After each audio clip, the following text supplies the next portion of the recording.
responsabilidade como alternativa a presidente Dilma Rousseff. Um grande acordo nacional com o Supremo.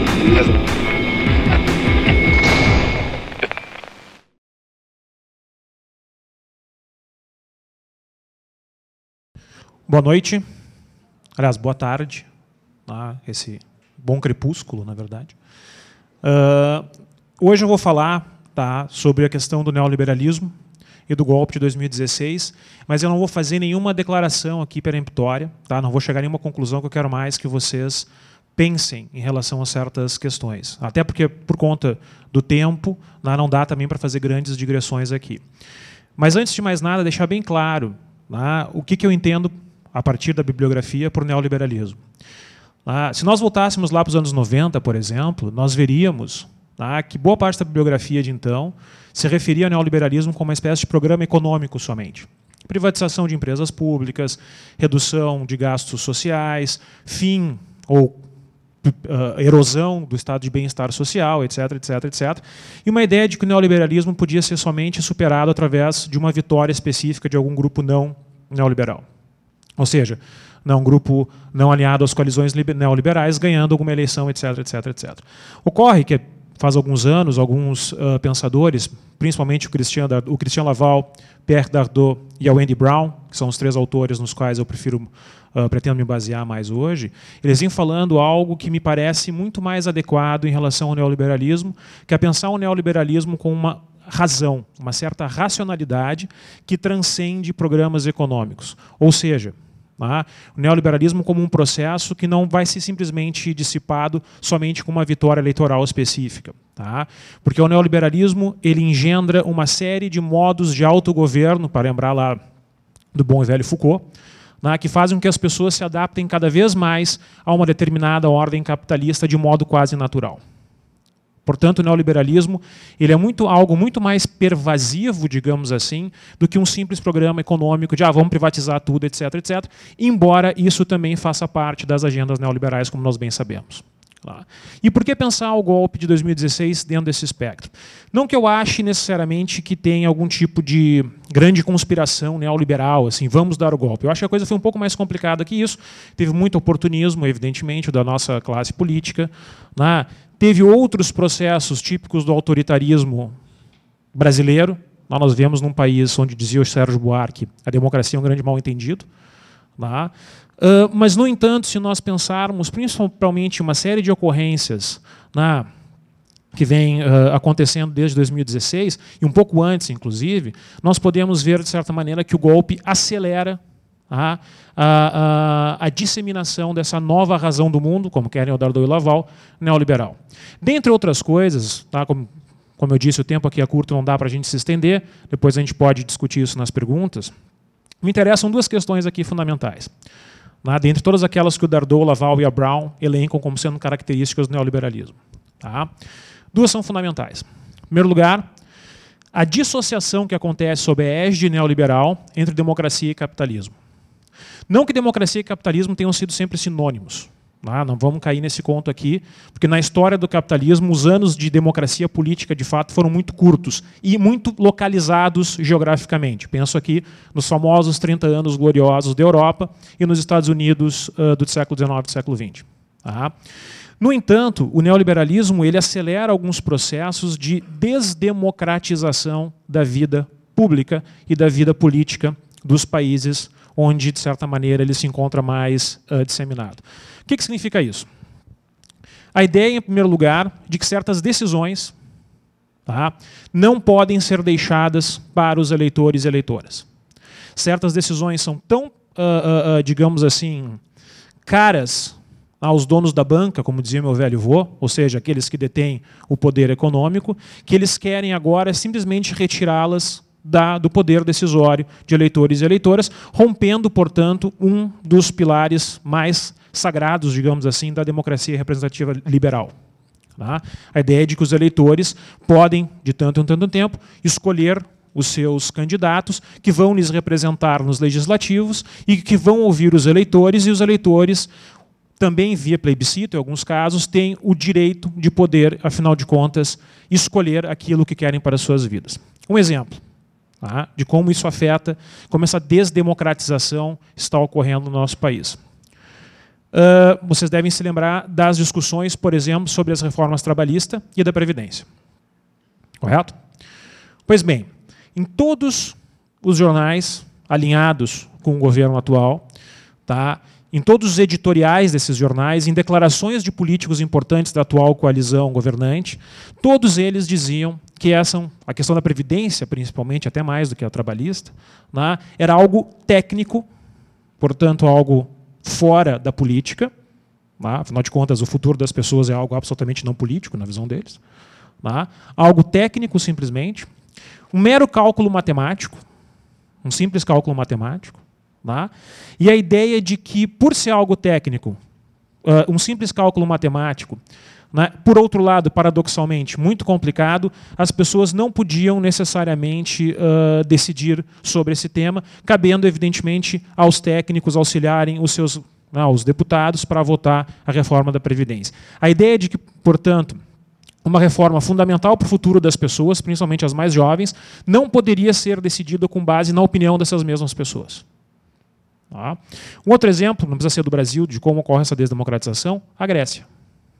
Quando o Syriza ganhou as eleições de 2015, por pressão da União Europeia, eu não me lembro como a história terminou, porque eu não acompanhei mais o caso, houve a pressão da União Europeia, da Troika, para que questões relacionadas como, por exemplo, privatização ou, no caso, desprivatização, nacionalização de antigos bens públicos privatizados, questões que diziam respeito, por exemplo, à dívida pública, à remessa de dinheiro para Bruxelas, fossem tiradas do horizonte político, ou seja, os cidadãos fossem impedidos de decidir sobre essas questões, porque eram questões técnicas, portanto, não políticas.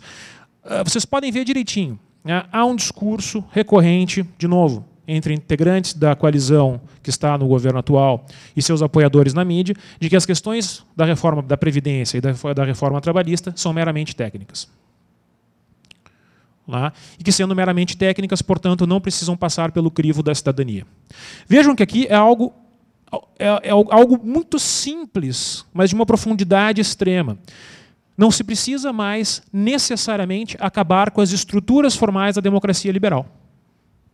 Não precisa-se, por exemplo, rasgar a Constituição, formalmente rasgar a Constituição, instaurar um regime autoritário de fato. Basta simplesmente esvaziar os processos decisórios, colocar certas questões para além da decisão dos cidadãos e cidadãs e, com isso, portanto, efetivar uma desdemocratização da nossa vida. Portanto, o neoliberalismo, nesse sentido, ele é uma ruptura com o liberalismo tradicional. Com todas as críticas que a gente possa fazer ao liberalismo tradicional, ele, de certa forma, se pautava, mesmo que fosse pro forma, por um certo compromisso com certos mecanismos representativos democráticos. O neoliberalismo abre mão dessa questão. Porque, de novo, o neoliberalismo se pretende, muito mais do que uma doutrina econômica, uma espécie de razão do mundo que determina que certas questões são meramente técnicas e não políticas e, portanto, devem estar sendo tomadas somente por corpos técnicos. Daí a obsessão sempre de apologistas neoliberais, sejam políticos, jornalistas ou intelectuais, por governos técnicos. Vocês ouvem essa expressão recorrentemente. A ideia de que certas decisões são técnicas. Não, nós não podemos tomar uma decisão ideológica sobre a reforma da Previdência. Nós temos que tomar uma decisão técnica somente. Como se, de novo, o futuro das pessoas não envolvesse certas questões ideológicas. Porque, vejam, isso é outro processo, isso é outro signo desse processo de desdemocratização. Não houve um debate público nacional sobre essas reformas. Não houve. Vocês poderiam dizer assim, olha, se em 2, 3, 4 anos nós ficamos decididos e uma coalizão que tenha ganho pelo voto mesmo, tenha se instaurado no Planalto e tenha, por conta da sua vitória eleitoral legítima, etc., tenha resolvido fazer as reformas, nós poderíamos falar de uma decisão democrática. Mas quando uma coalizão que chega ao poder depois de um impeachment no mínimo duvidoso, coloca-se os derrotados da eleição anterior no governo, muito embora alguns já tenham caído da barca. E essa coalizão tenta, de todo modo, impor uma agenda que foi derrotada nas urnas durante 3 ou 4 eleições seguidas. Nós temos aqui um claro processo de desdemocratização. De novo, sem ruptura formal com os aparatos da democracia representativa. Isso é o mais grave. Porque não se trata de um golpe tradicional, principalmente daqueles aqui da América Latina envolvendo militares, por exemplo. Se trata de um processo de esvaziamento por dentro das instituições democráticas. Uma outra questão que entra dentro do neoliberalismo, que vocês talvez já tenham reparado também, é a própria ideia de futuro que o neoliberalismo promove em relação aos cidadãos e cidadãs. Qual é a palavra que nós mais escutamos nos últimos tempos, uma das palavras que nós mais escutamos no que se refere a essas reformas, por exemplo, ou as políticas de austeridade, não só no Brasil, mas na Argentina, na Grécia, em Portugal, etc., etc., antes da atual coalizão chegar ao poder em Portugal. Uma palavra recorrente, inclusive utilizada pelo atual hóspede do Palácio do Planalto, no seu primeiro discurso como atual hóspede do Palácio do Planalto. Sacrifício. A ideia de que todos nós precisamos nos sacrificar constantemente, de forma incessável, em nome do Estado-empresa. Vejam, aqui há uma mudança.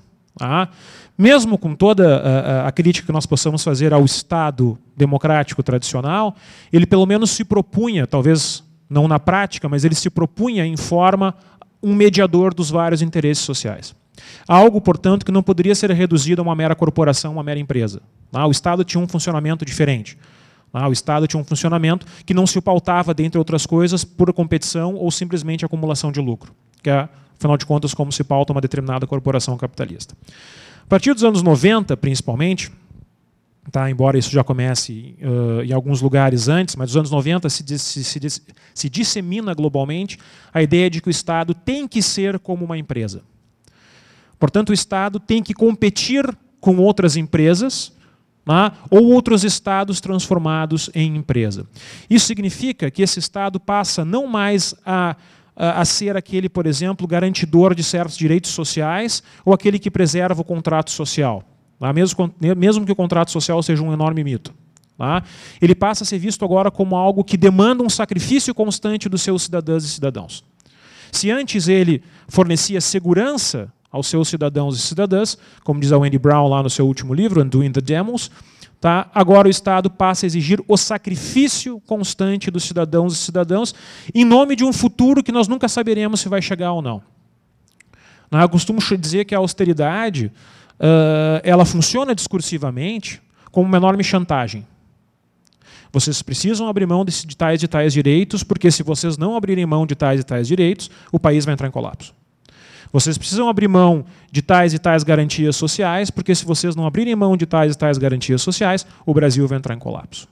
Vocês precisam abrir mão da rede de proteção social, agora o mais novo alvo é o Sistema Único de Saúde, porque se nós não fizermos isso, o que vai acontecer com o Brasil? Nós vamos entrar em colapso. De novo, pouco importa aqui se esse futuro nunca chega, porque esse futuro ele não se trata de um futuro realizável em si. Ele só pode ser utilizado se ele for utilizado como chantagem. A ideia da catástrofe no horizonte. Se nós tomarmos a decisão errada politicamente, nós inevitavelmente cairíamos no abismo. Então, recentemente, teve um comentador de uma rádio de São Paulo, que, de forma muito sutil, por exemplo, declarou que as eleições desse ano são um risco para a agenda neoliberal. E que se determinados candidatos ou candidatas forem eleitos, todo esse processo pode ruir. Se um candidato, como ele chama, não reformista for eleito, nós podemos ter, segundo ele, o colapso brasileiro. Logo, é importante que as eleições garantam a vitória de um determinado candidato alinhado com o poder dominante no Brasil. Isso, e sem querer imputar palavras a ele, a interpretação que eu estou fazendo do que ele disse, lembra muito uma frase de um embaixador norte-americano, do secretário de Estado norte-americano em 1973, 71, Eu sou historiador, mas sou péssimo de datas, não reparem, Tá? Em 1971, quando Salvador Allende foi eleito no Chile, o Dr. Henry Kissinger disse: nós não podemos deixar um povo virar comunista pela irresponsabilidade de seus eleitores. Tá? Claro que, de novo, a linguagem do jornalista é muito menos grave. Tá? Não acredito necessariamente que ele esteja dizendo que não vai haver eleições, eu acho que não. Tá? Mas é assim que a chantagem funciona. A chantagem funciona nesse sentido. Ora, se o Lucas ou o Carlos não fizerem o sacrifício, tá? Se a Luísa não fizer o sacrifício necessário para o bem da nação como um todo, a nação toda vai entrar em colapso. Então, a partir disso, a exigência constante que nós sejamos pessoas mais flexíveis, que nós aceitemos a precariedade como uma condição de existência, tá? Porque supostamente a precariedade nos permitiria nos transformar em empreendedores de si mesmos, que é a razão neoliberal em sua última instância. Tá? Então, que nós teríamos que agora, além de ser flexíveis, né, além de viver com a precariedade, sermos extremamente produtivos sempre, porque nós estamos em competição contínua uns com os outros, e se nós não fizermos os nossos sacrifícios para a vitória, outros farão e ganharão. Tá? Um exemplo disso, vocês podem ver, por exemplo, é ótimo, né? Vocês podem ver uma campanha do Santander, uma propaganda do Santander, que apareceu no final do ano passado, se eu não me engano. Tá? Onde, de um lado, aparecia a antiga carteira de trabalho, uma memória já um tanto quanto, né, distante para vários de nós. Tá? Logo depois da aprovação da reforma trabalhista, diga-se de passagem. E aí, a carteira de trabalho se transformava numa maquininha de passar cartão de crédito ou débito. Como quem diz assim. Tá? Eu não me lembro agora do que estava escrito ipsis litteris lá na propaganda, mas a mensagem da propaganda era clara. Ora, abrir mão de direitos, ou melhor dizendo, tê-los retirados de você, né, porque ninguém necessariamente abriu mão de forma voluntária, como eu disse, nesse processo de desdemocratização, não há debate necessário sobre questões como essa. Tá? Nesse contexto de retirada dos direitos trabalhistas, portanto, todos nós agora podemos nos reinventar como empreendedores. Então, é bom viver num ambiente de precariedade, de incerteza e de insegurança. Ao contrário, por exemplo, do que imaginavam alguns políticos, mesmo conservadores, do pós-Segunda Guerra, principalmente, de que a democracia só poderia existir se houvesse uma base mínima de direitos sociais para todos e todas. Isso era um programa que unia, em larga medida, conservadores moderados até a social-democracia. Tá? Havia esse horizonte de que, nem que fosse por um temor de que sem direitos sociais pudesse finalmente acontecer, em alguns casos, uma revolução ou uma grande revolta social. Tá? Mesmo então esse horizonte de que uma democracia precisa ter direitos mínimos sociais básicos para funcionar, agora é retirado. A ideia de que o bom mesmo é viver na beira do abismo, à beira da falésia, como diria o Chartier. Tá? É bom viver na beira do abismo, porque à beira do abismo, a precariedade, né, nos ensina a sermos flexíveis. Tá? Que é justamente o que a nova razão neoliberal quer. Portanto, me parece, de novo, que não se trata de uma conspiração, daquelas assim, tipo o Poderoso Chefão, tá? A portas fechadas. Não se trata necessariamente disso. Tá? Como eu disse, eu acho que o processo que levou ao duvidoso impeachment de 2016 é um pouco mais complexo do que um mero golpe neoliberal. Tá? Porque, por exemplo, a gente pode falar, como já a professora Luciana Balestrin tem feito, né, de uma competição entre uma razão neoliberal e uma razão neoconservadora, tá? Que não necessariamente se confundem, embora possam ter orientações similares no plano econômico, no plano moral, no plano político, não necessariamente se confundem. Então, necessariamente, essa coalizão, né, governante ou aqueles que apoiam não são um bloco unificado em torno unicamente de preceitos neoliberais. Tá? Então, afastemos essa ideia da pura e simples conspiração, mas o que o processo, o que o impeachment de 2016, o duvidoso impeachment de 2016, abre a porta é justamente para a dissolução, digamos assim, de certas garantias sociais mínimas. Nós estamos falando do Brasil. O Brasil nunca teve um estado de bem-estar social nos moldes europeus, por exemplo.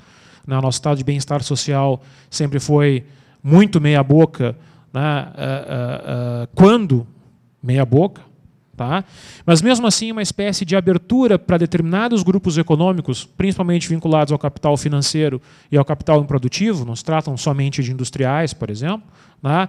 Para abrir mão, para retirar esses entraves ou entulhos, que é uma palavra que vem sendo repetida pela mídia, esses entulhos que eles consideram os nossos direitos sociais e trabalhistas, justamente para que eles possam disseminar essa nova razão neoliberal até o seu último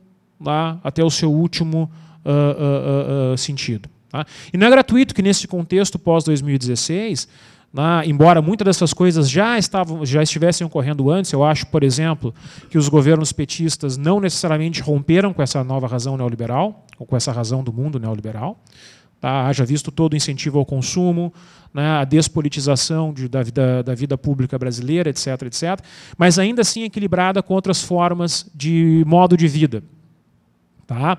O que me parece agora é que a coalizão, né, que chega ao poder com a queda da Dilma Rousseff tem a faca e o queijo na mão, para lembrar de um outro ditado que meu velho avô dizia, né, para impor por cima esses processos de desdemocratização da nossa vida. Portanto, daí a ideia de que nós hoje no Brasil, embora não possamos dizer que vivamos numa ditadura propriamente dita, estejamos vivendo é maravilhoso, estamos vivendo, obrigado, tá, num contexto de pós-democracia, portanto, esses regimes híbridos que não necessariamente se caracterizam por um governo autoritário de molde tradicional, mas que também tem seus processos democráticos decisórios bastante esvaziados. Tá? E aí o neoliberalismo se aproveitando dessa conjuntura de pós-democracia, justamente para impor, como eu disse, por cima, essa razão do mundo que visa nos transformar em empreendedores e retirar do nosso horizonte de vida outros modos de ser que não seja somente de acumulação de capital para bem próprio. Tá? Outros modos de existir que não seja somente o da competição extrema um com o outro. Outros modos de viver que não seja aquele somente voltado para o pavor, para a precariedade, para a insegurança constante. Tá? Então, acho que a partir de agora, a partir de 2016, no Brasil, nós estamos entrando, muito provavelmente, num ambiente de extrema insegurança social, que afetam grupos muito bem definidos, tá? E que isso, evidentemente, vai gerar um processo de mais violência social, mais do que nós enfrentamos agora, tá? Um processo de uma extrema precariedade, de precarização da vida, da maior parte dos brasileiros, que, por outro lado, estão sendo convencidos de que essa precarização é boa.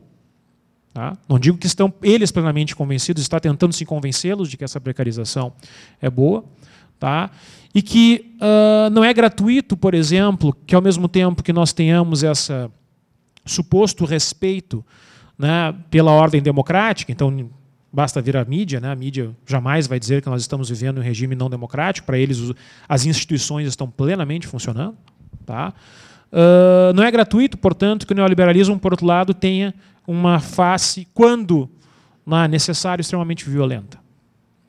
Porque, por outro lado, o neoliberalismo, como essa razão do mundo funciona, ela transforma certas vidas em vidas dispensáveis, para usar o termo lá do Agamben. Tá? Vidas que são feitas somente para trabalhar ou morrer, ou trabalhar até morrer. Daí que esse amplo aparato de militarização da nossa vida pública que nós estamos começando a testemunhar em algumas cidades, Rio de Janeiro, é simplesmente o outro lado da moeda da dissolução e da erosão de direitos históricos, sociais, claros. Principalmente em países aqui do sul global, que nunca tiveram uma tradição democrática necessariamente bem constituída. Tá? Eu acho que nós podemos pensar, e aí é uma ideia, é mais uma pergunta do que uma conclusão, que depois a gente pode debater, até porque eu já estou terminando a minha exposição inicial. Aqui no Brasil, de uma conjunção específica entre neoliberalismo, portanto, essa razão do mundo, né, que visa transformar todo mundo em empreendedores de si mesmo, desdemocratizar a nossa vida, etc., etc., com aquilo que o Achille Mbembe, que é um filósofo camaronês, tem chamado de necropolítica. O poder do Estado de decidir quem vai morrer, principalmente, e quais vidas são dispensáveis, quais vidas podem ser dispensadas sem nenhuma espécie de luto público, né, ou mesmo de justificativa. Tá? Então, acho que nós temos que pensar aqui para o Brasil, por conta também da nossa tradição profundamente autoritária, né, uma coisa é o neoliberalismo num país como a Inglaterra, por exemplo, lá onde a Thatcher teve que negociar constantemente com setores democráticos. Tá?